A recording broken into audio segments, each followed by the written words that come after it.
Flashback. High, চলো makeup করি। মেকআপটা অনেক সুন্দর হয়েছে না? আচ্ছা যাই হোক, এটার সাথে ম্যাচিং করে হচ্ছে আমি এই ড্রেস আপটা করছি। আর আমার সাথে আমার বডিগার্ড আর ক্যামেরাম্যানকে নিয়ে বের হয়ে গেছি আজকে আমি ডান্স পারফরমেন্স করার জন্য। তো সকাল সকাল যেহেতু পারফরমেন্স করতে যাচ্ছি, জন্য আগে ভাগে নাস্তা করে বের হয়ে যাচ্ছি। সকাল সকাল ভিডিও করার প্ল্যান থাকলেও আমাদের রেডি হইতে হইতে 10টা বেজে গেছে। এখন কি আর করার, এই ঠাডা পড়া রোদের মধ্যে আমাদের নাচানাচি করতে হবে। তার জন্য আমরা চিন্তা করছিলাম কোন পাশে ভিডিও করলে সবচেয়ে বেশি ভালো হবে। ফেসবুকে টিকটকে সবচেয়ে বেশি দেখি ব্রিজের উপরেই ভিডিও করে, আর এখানে এই ভিডিওটা আসলে ভালো হয়। ভিডিও করার শুরুতে হচ্ছে কি আমি এরকম কয়েকটা ভিডিও করে নিয়েছি যেগুলো আসলে খুবই জঘন্য হয়েছে।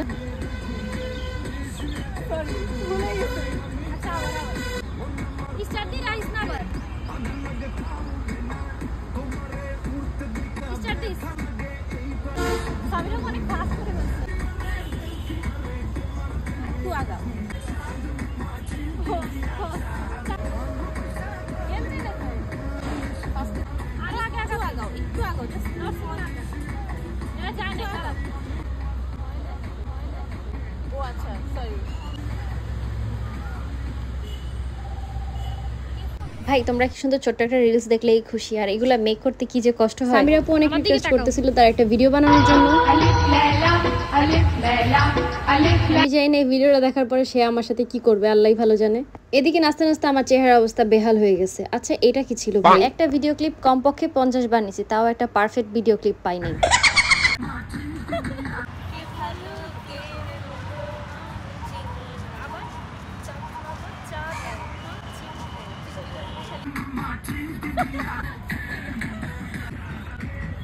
ভালো হয়েছে।